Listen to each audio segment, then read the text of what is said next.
Ikaw ba ay merong minamahal at iniwan ka at gusto mo bang balikan kanya at babalik ang tunay na pagmamahal niya sa iyo?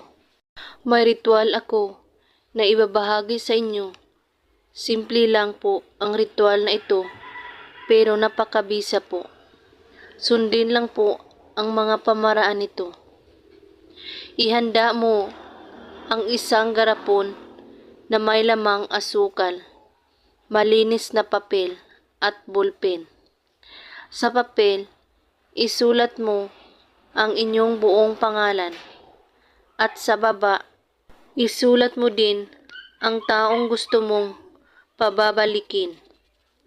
At pagkatapos po ninyong maisulat ang pangalan, ay humiling muna kayo kung ano ang gusto mong mahihiling.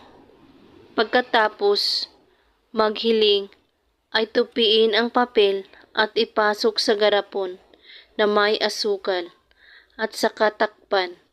Gawin ito sa araw ng Martes at Biyernes lamang, basta't buo ang inyong paniniwala sa paggawa at walang ibang iniisip at pagdududa.